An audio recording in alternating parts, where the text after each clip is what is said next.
Hi again, everybody. This video is sponsored by contribution from Charlotte Marie, and here's her story. Hi, Ollie. Although I grew up with narc parents and a borderline sister, the one experience that haunts me the most is with a former roommate and her family. This happened over 20 years ago, but your channel has brought up more memories, and I need to get it off my chest. I moved in with Katie because the rent was reasonable, but soon noticed that she was very controlling and watching everything I did. Sometimes she would approach me when I was alone in the kitchen and start antagonizing me. Before I could say something back, she would turn around and run out of the room and yell something provocative over her shoulder. I would walk around fuming for days. One day she caught me off guard and sucker punched me with a rude comment that is when my chest began to tighten up. At one point, Katie's sister decided to confront her parents about incest in the family between her and her father, and that's when all hell really broke loose. Shortly after the confrontation, Katie became psychotic in front of me in the kitchen one night. She kept repeating herself over and over again while smiling and giggling. The episode ended very quickly, but I began to suspect that her sister was not the only one in the family to have been victimized by their father.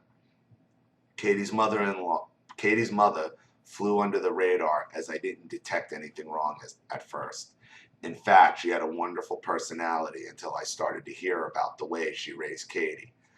Katie was special, and if you didn't roll over and let Katie walk all over you, you'd answer to her mother for that. Katie would slap you in the face, but you better not slap her back. You'll hurt her feelings.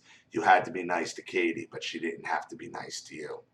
It became obvious to me that Katie's other siblings resented her, and I'm so glad I found out about the golden child syndrome. In Katie's case, if she was giving someone a hard time, her mother would step in and make sure that person didn't defend themselves. At that time, I had I had a pet bunny, and Katie's cat was in my room one night beating up on the bunny. Katie stepped in and informed me I was to make sure the rabbit didn't defend herself since her cat was so special. I set boundaries with the cat when I found a bite mark on my bunny. Katie would go out and give the world hell, and when someone gave her hell right back, she would come home and call her mother, and her mother would help her feel sorry for herself. Then her mother would call her brothers and sisters, and they would call her up and feel sorry for her and and feel sorry for herself too. Well, she finally messed with the wrong person and got into trouble. This was my thought. Eventually she is going to cross a guy that is going to hit her back. That doesn't follow these rules, okay, and is going to clean her goddamn clock. She alluded to it after she came home one night and ran into her bedroom. Apparently, the person she started an altercation with put her in her place, and she didn't stay there for long. For the 2 years that I lived there, I continued to have problems with colds and sensations in my chest. We went on a 3-day vacation with a woman I'll call Lois. This woman owned a bakery down the street from where we lived. Katie would sit across from me when we went out to eat and taunt me by bringing up my mistakes and saying things like, "You know how you are." She would have a big shit-eating grin on her face when she spoke to me this way. Did I mention that her mother was always flying out to stay with her daughter and called Katie almost every night? When she flew out to stay with us, they would go into Katie's bedrooms and squeal at each other like a couple of teenagers at a slumber party. One night I came home and Her Royal Highness was acting hostile with me and wouldn't speak to me. I decided to ignore it, but soon she came up to me with her lower lip dragging on the ground and told me that I didn't take the trash out that day and now she would have to smell it. I was taken back by how infantile and cartoonish her behavior was. For some folks, it might have been comical, but the way she acted unnerved me. It was like I was living on the D ward at a mental hospital. The next time her mom came out to stay with us, I could tell she was upset with me over the trash too. By the way, Katie had been taking the trash out because she always left for work earlier than I did, but she wanted me to take it out for a change. All she had to do was ask. She created struggles in games like this all the time. A pen of hers got stolen from her desk at work, and she acted like someone had died, yet she told me that her sister getting molested was no big deal. I got the impression that as long as she wasn't victimized, it didn't matter to her. This family looks like an all-American Brady Bunch, and anyone would be fooled at first. The mother was full of cop-outs and diversionary tactics, and she would roll her eyes when anyone bore their pain to her. These folks live by two sets of rules. They can do it to you, but you better not do it to them. They all lash out at each other and set each other up. They are rude and disrespectful with each other, but they circle their wagons around each other when someone gives them a taste of their own medicine.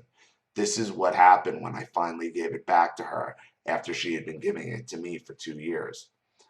Of course, her mother was staying with us at the time, which added to the tension, and Katie was dragging her lower lip. By then, I had already talked to someone who used to know her and gave me all the validation I needed. I was leaving, but not before she confronted me in the kitchen one morning and informed me that I had a problem. I never spoke to her again until I told her that I had found another place to live, but she started making comments about my boyfriend. She was acting like a spiteful little 13-year-old trying to get her digs in. I didn't respond and just moved as fast as I could. Also, during this time, her siblings kept calling her to keep her on the pity pot since her big bad roommate had broken the rules and dished it back to her. A few months after I moved out, I went to see Lois at the bakery. While I sipped coffee, she started talking shit about my boyfriend, who she didn't even know. She was making fun of him and laughing at him as though I should join in. Well, I know about flying monkeys, and I should have just walked out. I spoke to her a few more times on the phone, and she was getting warm and fuzzy over Katie's father, the child molester, which freaked me out. After I got on with my life and did just fine. After that, I got on with my life and did just fine. I stopped getting colds and never got those sensations in my chest again. I can detect certain narcissistic traits in this family, but I never seen such a tight little matrix. It's as though I was living on another planet. Thanks for letting me share my story. Warmly, Charlotte Marie. Well, this circling around does seem to occur in families with sexual abuse. Um, Obviously, your roommate, her mother are nothing more than narcissistic children, narcissistic mean girls.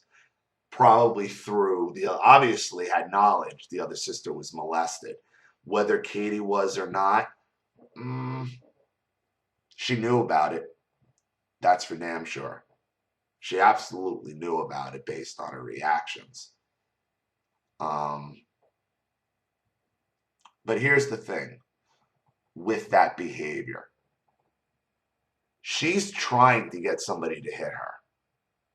She is apt, because what would be the greatest form of pity? To get her ass kicked and get assaulted. She's constantly seeking out the pity. So what would be the pity? What would be the pinnacle of pity for a button pushing narcissist like this? Getting hit, getting struck. And then they can have all the drama that goes along with it. This girl is out there looking to get hit, seeing how far she can push it. And eventually, okay, she's going to push it to a point where somebody's going to knock her block off. If it hasn't happened already. I mean, this is 20 years ago. That's what happens. That's the time. I just saw a video out of the UK of a woman, of this, probably this exact type of woman, okay, outside a club, picking a fight with a guy, headbutts him in the face, continues to go after him, swinging at him, and he laid her out. And everybody jumped on him. As everybody watched this woman beating on him, the security, the bouncers, then everybody jumps on him, and now she's the victim. That's the type of woman that your roommate was. Nitpicky, constantly looking for a physical altercation. They seek they seek the physical altercation, not to win the fight, for the pity supply it brings. So that's what I think was really the deal going on with your friend Katie. So thank you so much for your contribution. Thank you for your story. I really appreciate it. Thank you to everybody watching. Please leave any opinions or advice in the comment section below. And again, if you want your story read on the channel, you have a topic you'd like me to cover or a narcissist you'd like to expose, you know what to do with the PayPal and my email links in the description box. And remember, when you do email me your story, please put at the top of the email whether it's with or without contribution and what name you'd like to go by. This is Ollie Matthews. Thanks for watching. See you all again soon.